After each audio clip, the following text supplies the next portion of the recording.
Welcome to the Braver Women Show. I'm Leanne C. Jones. I'm a therapist and the founder of Braver Women. I teach anxious LGBTQ plus women all over the globe how to stop feeling scared and start showing up courageously with more impact and power. Every episode of the Braver Women podcast is packed with proven, actionable strategies and thought-provoking content from a therapeutic perspective that you can implement now. So if you're an LGBTQ plus woman ready to stop letting your emotions run the show, struggling with anxiety, or feeling like you're not enough, this is where we're going to change that. Braver Women, it's good to be here. It's good to be back for episode number 8 with you this week. We're going to be talking about relationships, queer relationships, attachment anxiety, and also how you're showing up in relationships with yourself and with others. Now, relationships are a huge topic in our community. It's certainly the area where ears prick up and everybody pays attention. Because relationships and romance, it hits deep, way deeper for queer women because it's often more than just being about dating. It's about identity. It's about validation and the search for real connection in a world that hasn't always made space for us. For many LGBTQ plus women, relationships come with layers of complexity that straight couples don't face. There's the challenge of coming out, sometimes multiple times within a relationship. Then there's the impact of internalized homophobia, shame, societal rejection, or even family rejection. And then there's the fact that queer dating pools, they tend to be so much smaller, don't they? Making every connection feel more significant and in some ways more pressured. It can feel like meeting other women is a rarity. And here's the paradox. The more that you believe that there aren't enough options, the fewer you actually have. Scarcity doesn't just limit your choices, it shapes your decisions. When you think that love is rare, you stop looking for what's right and you start settling for what's available. It means that you'll stay in relationships that don't fulfill you. You mistake urgency for compatibility and familiarity for connection. Then there's the emotional intensity, isn't there? Women in relationships with other women form deep emotional bonds quickly. And there's a reason why the U-Haul joke exists. It reflects how women tend to connect deeply and invest in relationships early on. But this intensity can also make things tricky when it comes to boundaries, when it comes to navigating breakups, and more importantly, maintaining your own sense of individuality within a partnership. And let's not forget representation and role models. Many of us didn't grow up, did we, seeing thriving queer relationships as an everyday occurrence in the media or within our communities. So when we enter relationships, when we enter queer relationships, we're often navigating them without a clear template. And that can make things both exciting and overwhelming at the same time. And lastly, let's not ignore the fact that there are a lot of women out there who are coming out later in life, which is also a really tough reality to have to navigate when you come out later in life. If you're someone who spent years in heteronormative relationships, stepping into the queer dating pool can feel like being a teenager all over again, but also with the added pressure of adult expectations and the complications of navigating blended families, relatives who might not be on board, and of course, children, older and younger. So when I talk about queer women's relationships, it's not just about love. It can feel overwhelming and you can also get lost in the process.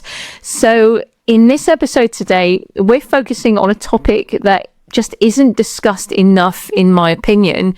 And for me, this episode is something that I want you to reflect back on. I want you to download it. I want you to keep it and share it and listen to it again whenever you need to. For me, what I'm going to talk to you about today is something that I've also had a high degree of experience in. This podcast episode comes from my own personal experiences, but also my professional experience, what I notice in my practice and how I help my clients overcome unhealthy relationships with themselves to show up better within their own relationships. If you have deep shame, fears and insecurities, and you're showing up anxiously in relationships, or you're stuck in patterns that aren't helping you and don't feel good, this episode is also for you. It's going to clear the fog for you on the inside. And I want to frame this episode before I get into it that if you are somebody who recognizes some of the things that I've talked to you about, I want you to understand this. It's not about what's wrong with you. It's about what's actually missing on the inside that's causing you to show up like this. Because the relationship that you have with yourself is the very thing that's shaping how you show up in your relationships, not just romantic relationships. And so the two things that are often missing, as I see it, is number one, a level of self-trust, that balance on the inside that you have or don't have, depending on where you are with your own personal journey in relation to yourself. And the second thing is emotional safety. But more importantly, in this episode, I'm also going to give you some direction from a compassionate, trauma-informed perspective as to what you can begin to do to start building a level of self-trust and a level of emotional safety. I want to touch also on helping you to dispel a few myths about attachment and to help you understand why you're showing up the way you are and what's going on the inside for you, behind the scenes of your conscious awareness. So if this hits home for you, you're not going to want to miss a single beat of this. So let's begin. Now, in my practice, there isn't a day that goes by where I don't see how magnified attachment anxiety, fear, low self-worth, and anxiety show up in such an intertwined way, especially where relationships past and present are concerned. And it's like they're amplified into a huge zoom lens. These struggles, they tend to be the most painful symptoms that you notice, and they're the most intense and revealing in romantic relationships, because it's in relationships where our deepest vulnerabilities are triggered. Why? Because relationships, they are like huge mirrors. They reflect back to ourselves all the unaddressed emotions we might have managed to keep under wraps in other areas of our life, but where romance is concerned, it's no longer about us, is it? It's about how we let someone else see us, how we let someone love us and affect us. They expose raw spots, don't they? The fears that we've buried to survive and get by, but most importantly, the parts of ourselves that we aren't fully at peace with, or the parts that are silent, those internal wounds that haven't been healed, only coming back to life when the past is still living in the present, but showing up in the form of a new relationship, but with the same response, same feelings, same pattern from you and from them. And this is where things get really important, because what you see in that mirror, and more importantly, how you continue to respond to it, shapes everything. If relationships reflect our deepest vulnerabilities, then the way that we handle those relationships comes down to one thing: the relationship we have with ourselves. This is where trust and emotional safety come in. Because if you don't trust yourself, if you don't feel emotionally safe within yourself, then no relationship, no matter how loving, can fully ease that internal struggle. So let's break this down. When I talk about self-trust, what I mean is it's about your confidence in your own judgment, your confidence in your feelings, and your confidence in your ability to handle life's challenges. It's about knowing that you can rely on yourself to make decisions, to set boundaries, and to act in alignment with your values, even when things are tough. Now, emotional safety is the feeling of being secure enough internally, or when you're in a relationship, to express your true thoughts, your true emotions, without the fear of rejection or punishment or shame. And it involves trusting others, but more importantly, now I prefer to call it emotional independence rather than emotional safety with my clients, because there's a difference, isn't there, in that feeling. When you frame something to yourself from the perspective of an independent adult to that of an adult that's learned to feel unsafe and is still operating from learned childhood fears, there's a huge difference there. So when we shift it from emotional safety to emotional independence, it moves you out of that helplessness. So you may hear me throughout this episode referring to emotional safety and emotional independence interchangeably. Because think about this, asking yourself, am I emotionally safe or am I emotionally independent, can create a huge shift can't it? Just by framing it in this way, it can help you to widen your perspective on the inside on what needs to happen for you to be able to move into being more integrated rather than fragmented with your feelings. Emotional independence can also mean feeling safe within yourself to experience and process emotions. So the link between self-trust and emotional safety stroke independence is this. When you trust yourself, you create emotional safety, or you create emotional independence, don't you, from within. If you don't trust yourself, you might second guess your emotions, suppress them, or seek constant reassurance from others, undermining that internal sense of security. And I think for LGBTQ plus women, more so than the rest of the population, this can, or any minority group, this can be so much harder when you add the layered elements of developing self-trust into navigating identity, coming out, and setting boundaries to take care of yourself in an environment or a family setup where you're the only one, and you weren't, or you aren't, or weren't always accepted. And it can turn into a breeding ground, can't it, when you don't have that support and you don't have those external references outside of you for deep internalized shame and a deep fear of what others think, depending on the reactions that you're exposed to and how little or how much you are or weren't supported. Without self-trust, emotional safety can feel fragile. It can feel dependent on external validation.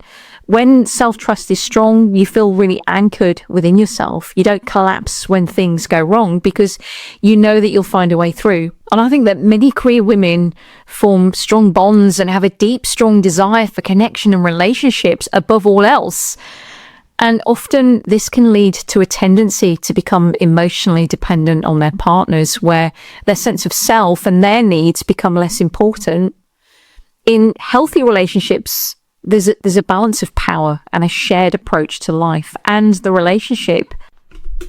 Now, emotional dependency, on the other hand, creates an imbalance where the emotionally dependent partner feels powerless and vulnerable, often sacrificing their own authenticity for the sake of the attachment.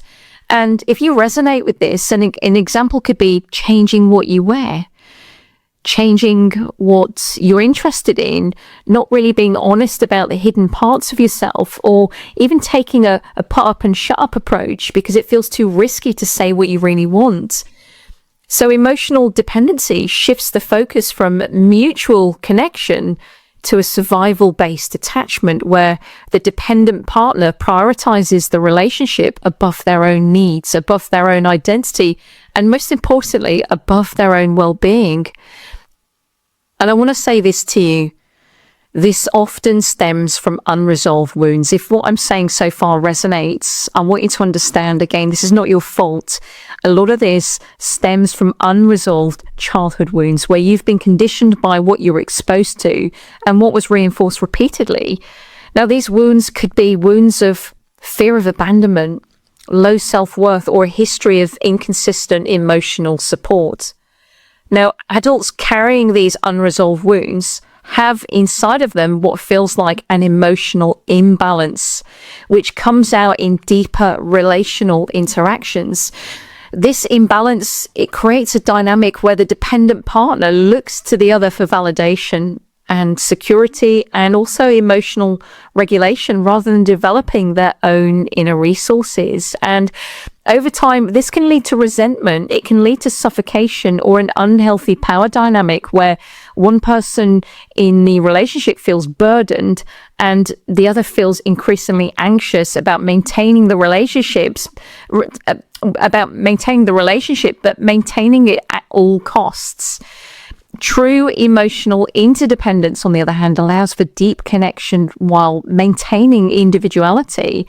And it's the difference between sharing emotional experiences and relying on someone else to manage them. Now, I want to say this again. I want you to listen to this. If you are insecure in relationships and you need lots of reassurance, or even your partner does, I want you to understand this. These patterns of insecurity or apparent emotional neediness, I want to say it again, it stems from early experiences of emotional pain and unmet needs in childhood from your caregivers, or sometimes this was pre-verbal before you could even speak. This is what forms your pattern of how you attach to others relationally. And in psychology, it's what they call attachment theory. Now, typically, experiences like not being praised or not being comforted when you're really scared or reassured that you were doing okay, on-off warmth, conditional love only given when you meet certain criteria or conditions from your parents or caregivers, and then quickly taken away again as soon as you step foot out of place on their conditions.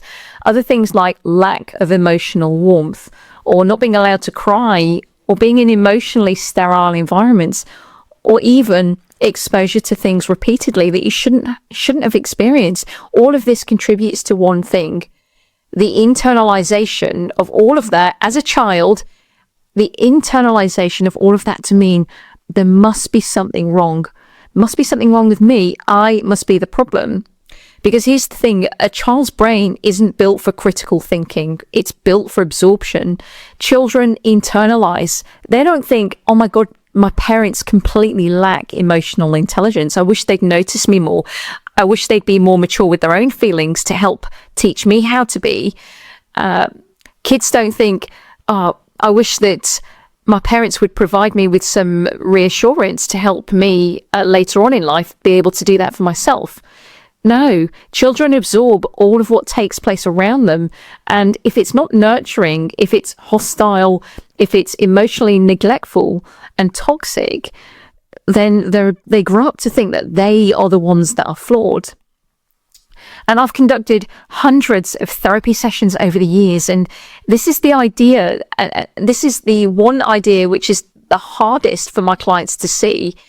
What they learned to absorb as a child was it was likely never theirs to carry. It's like a hot potato passed to them to carry. It was never about them. That's what they've learnt to carry, the shame and the insecurities of their caregivers passed down to them. They've likely been disciplined and told to modify their behavior, or been chastised and told off as a result of what their parents, the filter of their parents, what their parents or caregivers expected. And here's the thing, the power of shame imprinting as a child, I think, has tragic and emotionally lonely consequences that no one will ever understand, particularly for queer kids.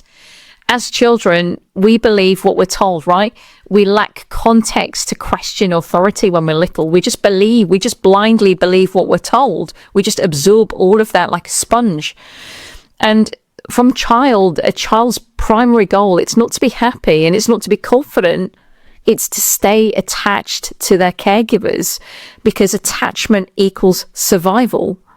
And your brain adapted to the environment that you grew up in, shaping itself to fit the messages, the behaviors, and the emotional climate around you, whether it was right or wrong, helpful or unhelpful.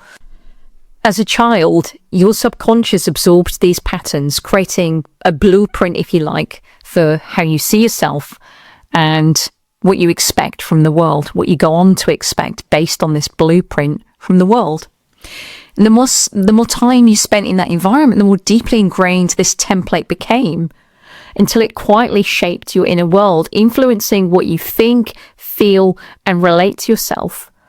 If your thoughts, feelings, or experiences were never validated or mirrored back to you in a meaningful way, it sends a powerful unspoken message. And it's this: my voice doesn't matter, my feelings are wrong, and I can't trust myself. And I think over time, this can create deep internal conflict.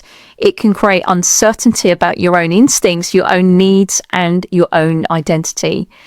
And you might find yourself questioning, is what I feel even real? Am I overreacting? Do I have the right to take up space? And this is one that is so common, what if I'm just getting it all wrong? And this shame and internal doubt doesn't just sit in the background, it influences everything. It shapes your confidence, it shapes your decisions, your relationships, and the way you navigate the world. It's not just about self-esteem, it's about feeling disconnected from yourself, because the very foundation of self-trust was never fully built from all of what I've mentioned so far.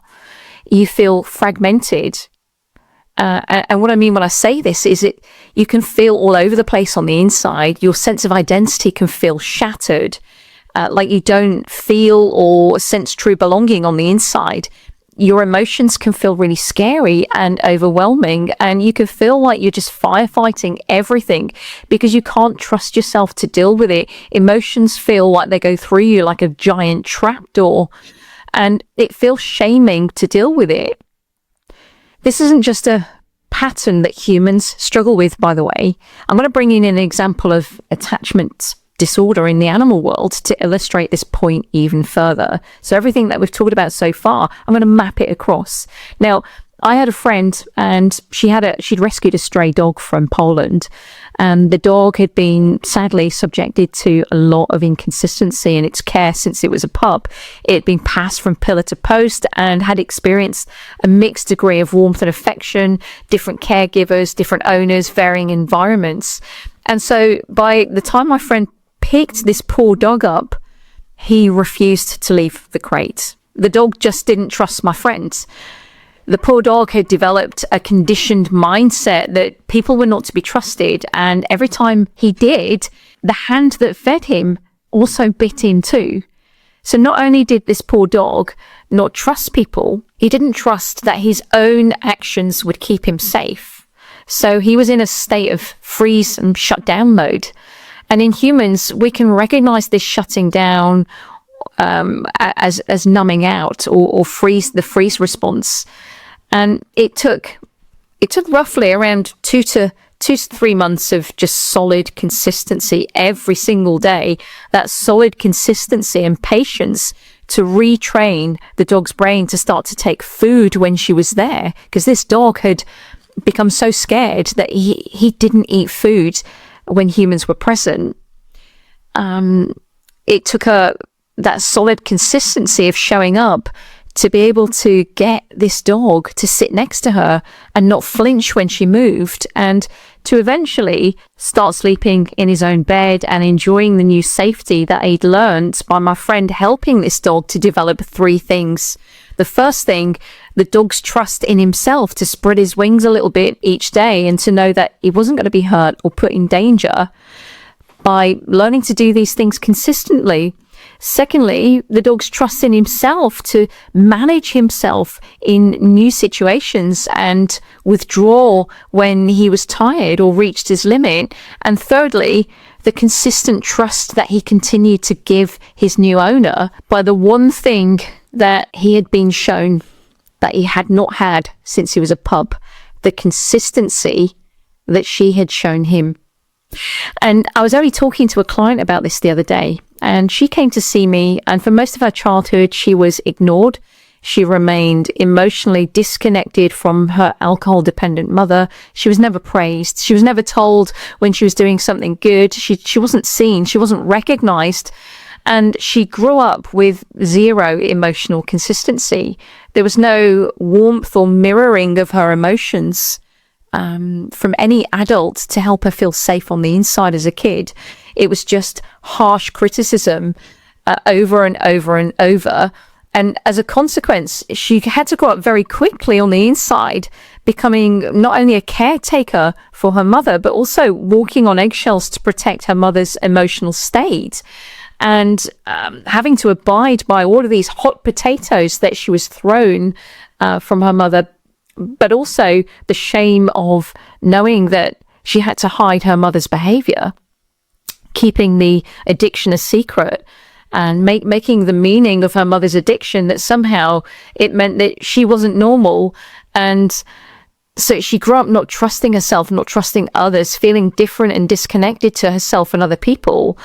And the only reference that she had to navigate the world from childhood through her adolescence and into adulthood was just using this fragile and wounded emotional state that was never allowed to be developed or nurtured to navigate her life. That was her guiding compass. And the fear that she felt on the inside meant that she was no longer using or employing logic and facts. Everything felt feelings-based. She was using her feelings as her guide because she was so hypervigilant to that fear. And what this caused for her as we mapped this out was she had to have certainty in every single situation. She wasn't able to move forward in her life within any area unless she felt that she had certainty. And all of the overexertion to try and control everything, as well as the intense fear of people leaving her, even if they were detrimental to her well-being, all of this was forming her own emotional landscape. And so rather than going through life and just relaxing and trusting herself to know that whatever happens, she could deal with it, she just totally overexerted herself, had an intense fear of uncertainty, had to know the future before it happened. And I see this a lot. It's like it manifests in what if questions and all of that emotional thinking and all of that fear and all of that overworking to try and feel as if you have some control. And that's when you don't have self-trust. That's what happens. You don't trust that you'll be able to deal with something. Everything on the outside has to appear as if it's going to be safe before you can take action and move forward or do something new. And if you don't have that, it can feel as if you're trapped in a dark hole, and that can feel very lonely. And she said to me, once she should recognize this, she said to me that I only had my own voice to listen to growing up, and I didn't have anyone to coach me, because that's what parents are, aren't they? They're coaches. Caregivers are coaches. They help you to mirror what's going on. They see you. They can feed back to you what you're saying and to help you guide yourself, to reassure you to be able to do that for yourself as you grow up. And when you don't have that, this particular client, she said, I only had my own voice. I didn't know if it was right. And so what I did was I learned not to use it. I learned to not use my voice, to sit tight, to say nothing, and to blend and to hide into the background. And all of that just reinforced the fact that somehow she had this idea that she was not enough, and it leaked out into anxiety and low self-esteem and low confidence. And so all the way through her life, this intense anxiety was present, but she wasn't able to link up. She had no idea of these deeper wounds that were wrapped around these deeply felt somatic, what she described as choking symptoms in her throat, in her chest, and in her stomach, all of which that she'd learned to feel as a child. And I see this with lots of clients too, that the link between this inconsistent childhood experience, it doesn't have to be direct. It can be neglect as well. And what happens is it can become wrapped in an all-encompassing master emotion of shame. And with queer women, it goes something like this. I call it double internalization. So not only am I different, I'm queer, there's something different about me, but also there's something wrong with me. This voice from childhood, this internalization from childhood. I don't measure up to everybody else, therefore I'm not enough. And it leads to the deeply felt unquestionable inner narrative of, well, it's my fault, which then leads me to the next stage of, well, there's something wrong with me. And I don't just feel disconnected and wrong. It leaks into a sense of identity as well. Rather than feeling disconnected, it sounds like I am wrong. I must be wrong. And all of this then segues into self-abandonment.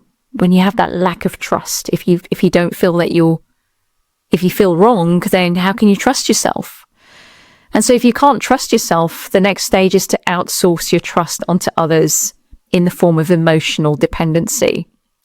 They must be right and I'm wrong. It's much safer outside of me than it is on the inside.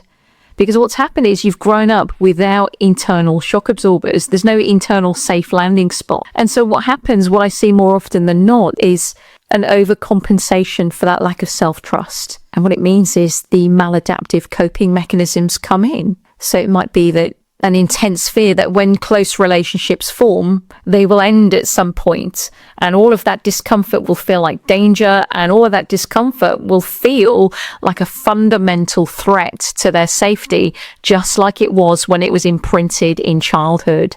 and you can feel pulled and compelled, and I see it with my clients, into the anxious attachments, the anxious behaviors of feeling worried and scared when they don't hear from their partner, or doing everything, self-abandoning at all costs to keep the attachment going, even when they're not being treated right. And it's like I said at the start of this podcast, it then becomes a survival-based attachment where they can lose all logic and all their critical thinking skills to be able to assess, is this connection right for me? Am I even feeling fulfilled in this relationship? It means that they start thinking with their feelings and using emotional reasoning instead as the main primary compass that they then use to guide themselves within these relational dynamics.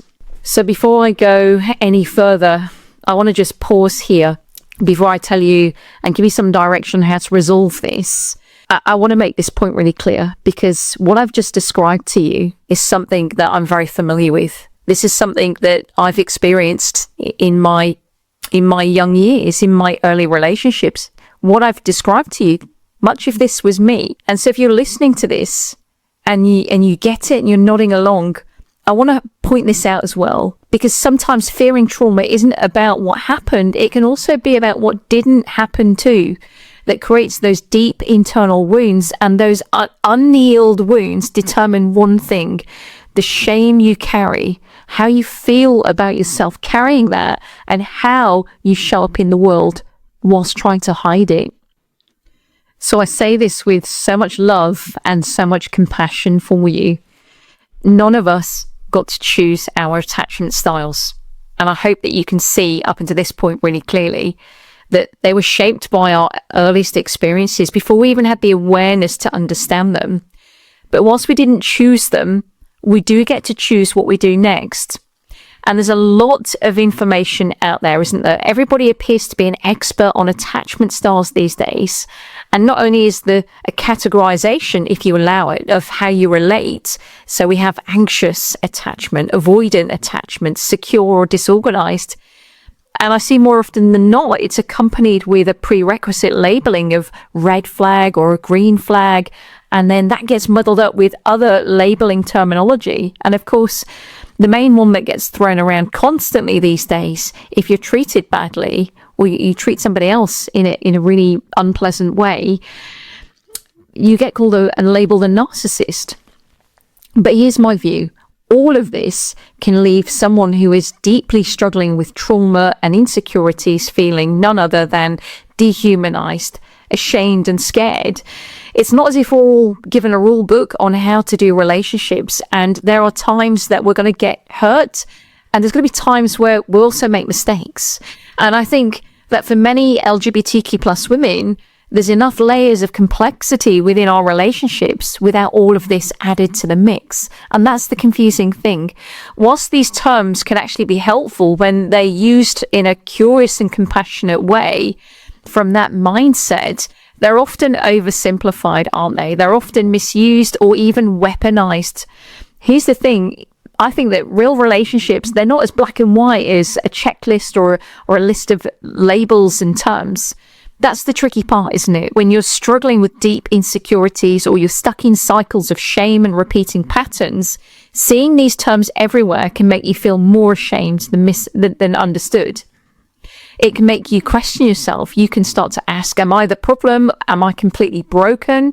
Or am I capable of being in a relationship? Or even worse, perhaps now that I'm unlovable, I'm not worthy of love. But here's what I want you to know. Understanding attachment isn't about slapping a label on yourself or someone else. It's about recognizing patterns without losing sight of the human being behind them, including yourself. Most women in our community who are walking around with insecure attachment patterns, they're not always trying to manipulate or hurt anyone. They're just trying to get their needs met in the only way that they've ever known. If you're someone who has spent a lot of time being conditioned by these labels, rather than using these terms to diagnose yourself into a box, Try using them as starting points for deeper exploration rather than foregone conclusions. Instead of asking, what's my attachment style? Ask, what experiences have I had that now shape the way I connect with others? Instead of asking, is this a red flag? Ask, what does this behavior bring up in me? And what does that say about my own wounds? Or even, what is it about this behavior that I'm reacting to in particular? What is the meaning that I'm giving it? And where did I learn to think in this way? Because here's the thing, healing doesn't come from labeling. It comes from recognizing how our nervous system responds to relationships and understanding the emotional wounds that drive our behaviors. When we stop pathologizing a theory of human behavior, no matter how useful that theory is, and we switch it and start inquiring with curiosity and compassion, real transformation can begin. I want you to think about your attachment style it's like a starting point. It's like a pin on a map.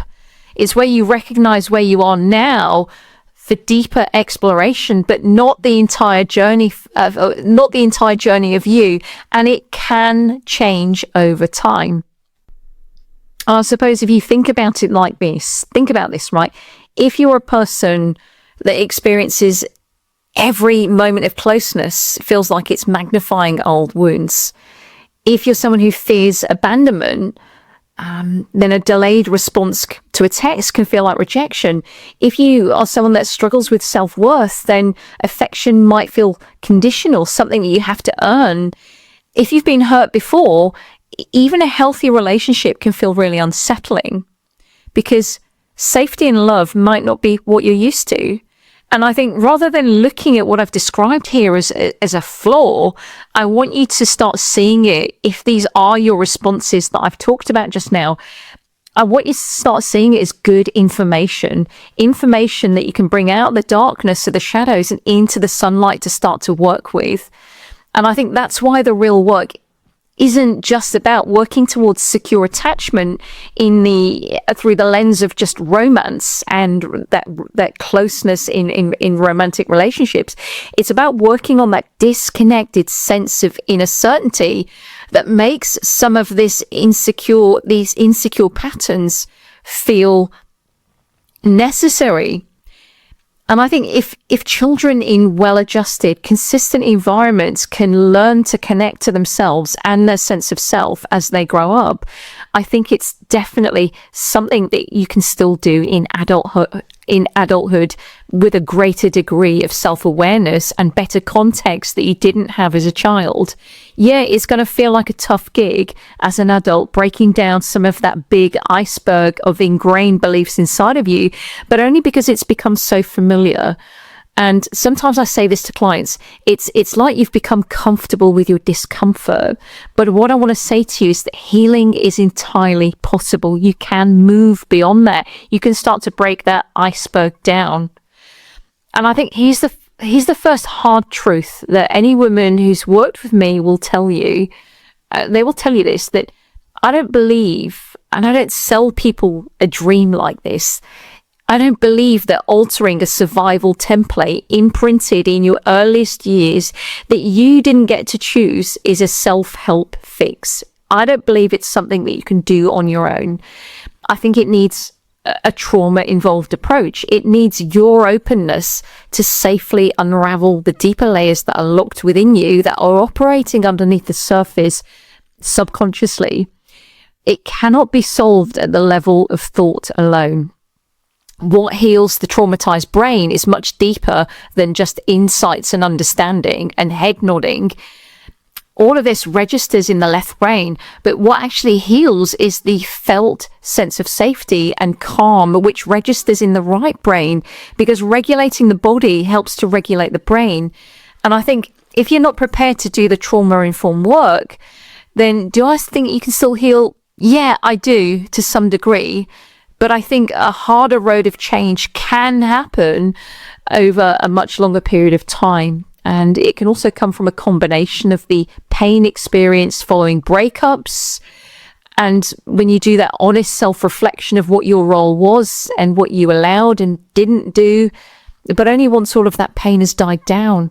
I think it comes to, if you're doing it without therapy, from moving through the pain barrier of learning to feel really comfortable in your own company for a significant period of time and readjusting your attitude around your own self-worth, especially if you have been conditioned to believe that you're only worthy if you're actively receiving love and are in a romantic relationship. And so here's my thoughts. If you want to learn to become more secure as a queer woman, it's not just about attachment where you need to be placing all of your attention. It's much deeper than that. It's what I've said. It's about addressing something that feels like it's missing. The part of you that you've never been taught how to connect to, the part of yourself that you never got to know, to feel safe with, to listen to trust, to develop a relationship with, that part of you that should feel like home on the inside, that you can return to safely when times are tough on the outside. And so when that doesn't feel like it's there, it's time to be curious about what's causing you at an unconscious level to cling to closeness, even when it's not always healthy, as if your life depended on it. Or conversely, on the flip side, to push closeness away, as if it's something that feels too overwhelming. And what I want to say is that part of you is there. It's always been there. It's like having a phone line inside of you that's always been there, but your experiences so far have never allowed you to plug in and connect to it fully.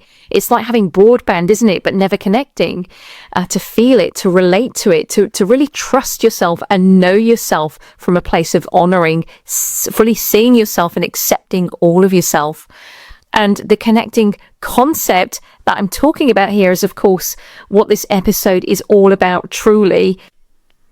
And that's self-trust, your solid internal foundation, your inner knowing. Self-trust and developing inner certainty isn't about avoiding pain. It's about knowing that you can handle it. It's about cultivating a reliable internal relationship where you don't abandon yourself when things get tough. When life throws challenges your way, you don't collapse into that dark, helpless place that needs someone to provide you with direction before you can step out of it. You acknowledge the difficulty, decide upon the direction, but you also stay present with yourself, knowing that you can navigate it. And if you make a mistake, then of course you can have another go. It's about being able to do this consistently. And consistency is key because it reinforces that inner security. And it's sad, isn't it, when we're adults and we have to relearn something that we should have been given in childhood. But just because it wasn't given in childhood doesn't mean that we can't learn to be consistent with ourselves. We can start to relearn that. We can reparent ourselves and do that. Because when you repeatedly show up for yourself, whether that's through self-care, whether that's through emotional regulation, or simply not abandoning yourself in moments of struggle, you start to build that trust. Just like that rescue puppy that I talked about, it's like any relationship. The more consistent and reliable that you are with yourself, the stronger the trust becomes. And when things don't go as expected, self-trust means that you don't spiral into fear or self-doubt. But even if you do, you know that you'll move through that because the bottom line is, you know that you can handle it, even if it's messy or uncomfortable. It's faith in yourself built on consistent evidence that you won't turn your back on you. And I think it's important to mention here, one of the first things that I do with my clients is I teach them bespoke consistency in the form of daily pattern corrections. And a lot of it is tailored to how they present linguistically, just by listening to how they speak, the words they use, the tone, their patterns of expression. It gives me a deep insight into how they relate to themselves, even if they're not telling me the full story. It gives me the relationship they have with themselves within their mental landscape. And these pattern corrections go beyond simply just recognizing their thoughts. They're designed to help them to respond to what's happening on the inside within their nervous system. So they understand where those thoughts and feelings are leading. But more importantly, when we do this work together, it's like I've said, it's like an active reparenting process, a structured and guided way to connect that internal phone line that wasn't allowed to be plugged in to develop in childhood. And I think through that consistent practice and that repetition, they begin to rebuild self-trust from the inside out, to learn how to emotionally regulate their bodies like never before. And over time, this becomes their new internal pattern, one that allows them to make clear and confident decisions, to face their fears without spiraling, to think with clarity rather than anxiety, and to communicate from their values, not their insecurities. So when that metaphorical phone rings inside of them, they know how to answer the call. This shift isn't just about thinking differently. It's about rewiring how they experience themselves by the actions and the shift in what they do to respond. And over time, they learn that they're capable of holding their own emotional weight, of guiding themselves with steadiness and self-assurance, rather than being led by fear or emotional reactivity. And ultimately, this is how they move from self-doubt to self-trust, not by force, but by building a pattern of reliability within themselves.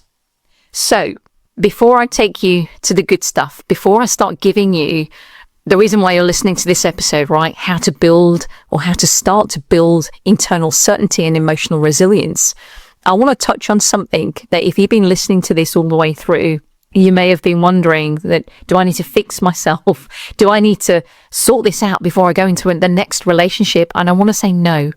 Okay, I want to say no. And here's why. Here's what I want you to recognize. One of the biggest misconceptions that I see amongst women in our community is that I've got to be healed. I've got to be more emotionally balanced. I've got to be secure before I go into a relationship. You don't have to be perfectly healed to deserve love.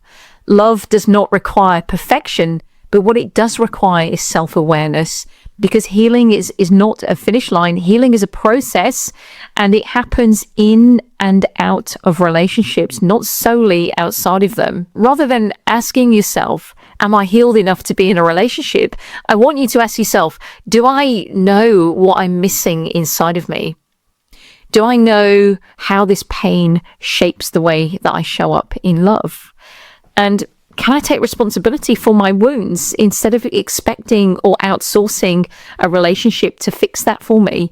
Sometimes if you're feeling lonely, and it means that you will gravitate towards any ounce of affection because it's filling a gap within you. I want you to recognize that gap, and I want you to start to heal that gap within yourself without outsourcing it, being aware of it, and making your partner aware if you are in a relationship, but not coming up with them to have to meet that need. But you being able to recognize, what is it that I need to do to be able to heal that wound, so that I'm not going to just give my partner the responsibility to sort that out. Because if the relationship doesn't work out, then where does that leave you? It leaves you feeling as if you hit rock bottom and back to square one, with that gap being transferred with you to the next relationship. And that's what creates and maintains the pattern, the unhealed gap that drives the emotional feelings that compel you to have that gap filled, or to try and protect it by whatever means necessary, whether that's helpful or unhelpful. So now I want to give you some tips before I finish to help you start to develop more emotional independence within yourself and start to develop more self-trust.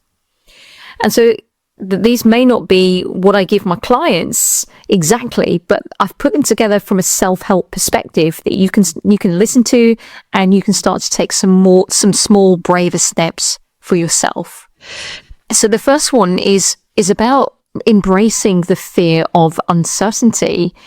And I think when you do that, this is the path to true certainty. You know, the paradox of emotional security is that it doesn't come from control. It comes from surrender, reducing your grip, just letting go, letting it be. You don't need absolute certainty from about other people's actions or feelings or the future. You need certainty in your ability to handle whatever happens. And so in understanding this, I think the next way to go with this for you is to expose yourself to small doses of uncertainty and start to increase your distress tolerance, your window of tolerance. And in doing so, that's going to create an awful lot more resistance on the inside for you. If you always reach out for immediate reassurance, practice waiting. If you always seek external guidance, start to make an independent choice for yourself. And this is about you being able to learn to tolerate discomfort without fixing it. Because like I say a lot in the Facebook group, I say this to my clients, discomfort doesn't always equal danger. What discomfort equals is conditioning. So instead of reacting impulsively, sit with uncertainty and be firm and decide that I don't need all the answers right now. I can begin to trust myself to navigate this. When you keep reaching out for reassurance, when you don't allow that feeling to be there, when you feel like you've got to push it away or take some action to get rid of it, you're just reinforcing the pattern. And the brain doesn't learn by whether something's right or wrong. It learns by how you respond to feelings. It's what you reinforce by how you respond. So what you need to start to be able to do is to recognize when that feeling comes up. Start to calm yourself down and see it for what it is. It's an old wound. It doesn't mean that you have to continue to respond to it in the same way. And in doing that, you start to shift from control to trust. Instead of trying to prevent pain, you focus on your capacity just to move through it. Because certainty is not about guaranteeing outcomes. It's about knowing that you'll be okay no matter what. It's about knowing that you'll be okay even if it's painful, that you don't have to be pain-free to be okay, that you can start to guide yourself through and recognize that inner child within you. That's where the pain is coming from that old wound. It's like a visceral echo from the past that's cropping up in like or similar situations that you learnt to fear as a child. But noticing the difference, that it's about tending to that frightened child within you. It's about being able to have some dialogue or have a sense for some compassion as to why that's come up, not pushing it down, recognizing with compassion, recognizing the curiosity why that feeling's there, why the compulsion is there, but also understanding that if you are going to instigate some change, the brain learns by doing. It doesn't learn at the level of thought. So it's not about outthinking the fear. It's about actively doing something different. And the more that you respond and you take this consistent action with your response, like I've said all the way through this podcast, you create a new pattern. You start to create a new neural pathway. So whenever that fear comes in, that gut-wrenching fear, the response becomes more automatic the more that you put in the practice reps.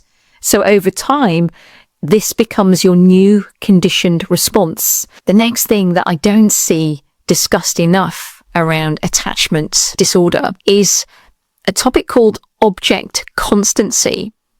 Now you can look this up, but in short, object constancy is the ability to trust that love, connection, and relationships remain intact, even when you can't see or feel them in the moment.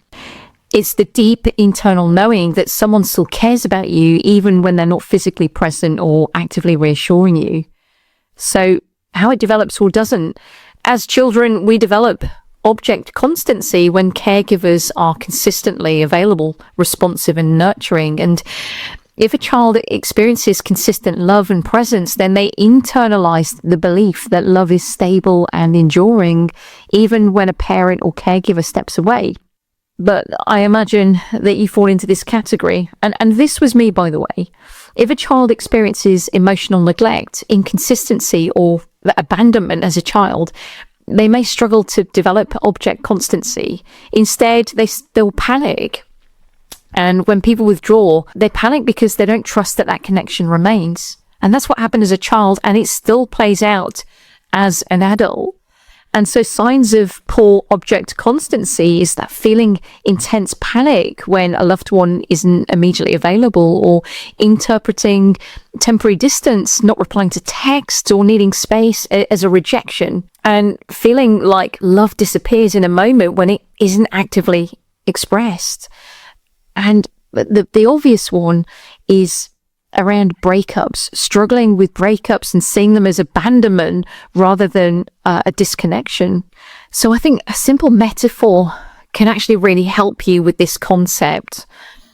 Think about this, right? The sun doesn't disappear at night, does it? When the dark comes in, the sun is still shining. It's still there, even when you can't see it. And if you have object constancy, you know that love and connection remain even when someone isn't actively present.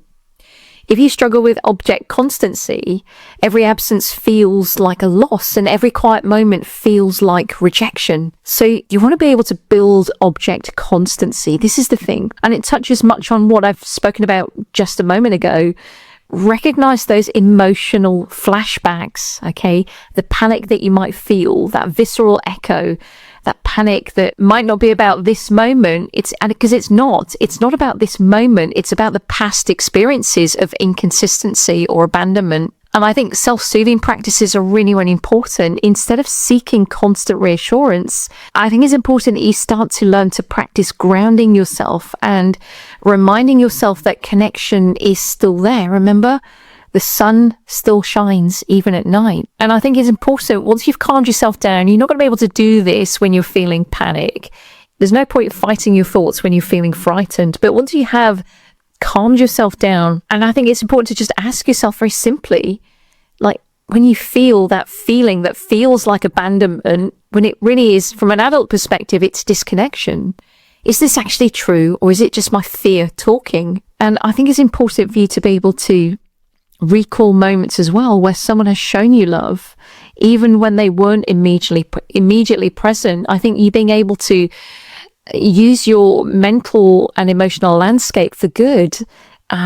Choosing what you focus on is really, really important, and where you're placing all of your mental attention. You can only do this from a place of calm. And I think that when you allow yourself to calm down, you can start thinking about things rationally. And this is the thing, this is what I said in the middle of this episode, is you can't outthink fear with thoughts alone. But what you can start to learn to do is to think with facts and logic rather than just those feelings. I think it's about recognizing more so when you're using emotional reasoning as your guide, when you're not employing your critical faculties, when you're just reacting to the fireworks that have gone off inside of you. And it's really important that you start to respond to those fireworks in a way that's not going to keep allowing them to go off. So that leads nicely into the next tip around being able to trust yourself to hold and regulate your own emotional weight. Seeking reassurance and asking others, it's an attempt to outsource the discomfort of uncertainty. We've all done it, right? But true security comes from knowing that you can hold your emotions without avoiding, without numbing or projecting them. So pause before reaching out. Ask, can I sit with this feeling first? Emotional self-reliance isn't about isolation, by the way. It's about proving to yourself that you can survive moments of discomfort. And I think it's important to give yourself some type of a mantra and some that's based and founded in some realism. So something like, I felt this before and I survived. I can actually just hold this for now. And using body-based regulation instead of spiraling into overthinking and all of that, I think being able to ground yourself, like press your feet on the floor, slow your breath, place a hand on your chest, and being able just to tune into this moment, not into your fears. And the final tip that I want to give you around developing your own emotional independence and self-trust on the inside. This is born out of something that I hear very frequently. It's about this notion that I'm not worth anything if I'm not in love. I'm not worth anything if I'm not in a relationship. And I really want to dispel the myth around this, that romantic love it's a gift. When you're not in a romantic relationship, it doesn't mean that you're any less of a person. It doesn't mean that love doesn't exist. Love takes on many different forms, romantic just being one of them. And I think that the term self-love is not the same as romantic love, but when you can give to yourself all the things that you're seeking to find in somebody else, then that allows you to have true emotional freedom, particularly when you detach your identity from the relationship or a relationship. When you define yourself through another person, their moods, their presence, or when their absence dictates your sense of self, that's going to be really tough. That's going to be tough to see yourself as an individual. And I think true emotional freedom also comes from knowing that connection enhances you, but it doesn't define you. It doesn't complete you. So I want you to start thinking about just reclaim your own individuality. Who are you outside of being someone's partner, friend, or supporter? And tap into what excites you, what makes you feel alive, what are you interested in? Invest in your own personal passions, and if you don't know what they are, then it's time to find out. Because love is not your sole purpose. It's time to pursue hobbies. It's time to do some other things in life that grows you from the inside, like learning and friendships that exist independently of your relationship. That's just one part of your life. It's just one part of your existence. It's not your entire existence, because it's a connection. It's not who you are. You are not your relationship. You are in a relationship. It's not who you are.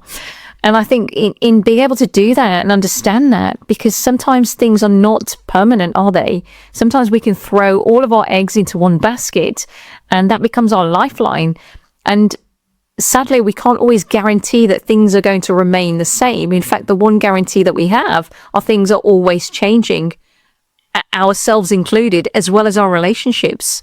And so being able to exist independently of a relationship on the inside as well, without it being all of your sense of existence and worth, in doing that, you let connection flow. Instead of gripping onto people for security, you can trust that love and relationships and connection is fluid. It's an ongoing process, something to be experienced, not something clutched or grabbed onto and held tightly out of fear of loss. So here's what I want you to take away from this. Abandonment, loss, and attachment anxiety aren't just about relationships. They're about how you experience yourself in those relationships. If you don't trust yourself, if you don't feel emotionally safe within, then no amount of external reassurance will ever feel enough. But when you start building that inner security, when you stop outsourcing your security to others, something shifts. Love stops feeling like a survival need. Distance stops feeling like rejection, and breakups stop feeling like abandonment. They become redirections. So ask yourself, where in your life are you still clinging to external validation instead of anchoring into self-trust? And what would it feel like to know that no matter what happens, you've got yourself? That's the real work, and it's work that's worth doing. I see it with my clients every day. When they get to the end of their program with me, they are operating and feeling so different. Now, if this episode resonated with you, if it's brought something up that you want to explore deeper, then I'd love to hear your thoughts. Share it with somebody who needs to hear it. Keep it saved for when you need a reminder, and most importantly, start applying what you've learned today. Because self-trust isn't just a concept, it's something that you build step by step, okay? And I'll leave you with this, that healing is never about feeling fear again. It really isn't. It's about knowing that you can handle it. And when you know that, you stop looking outside of yourself for safety, because you finally found it within. Until next time, keep showing up bravely with courage, and I'll see you on the next episode. Bye for now.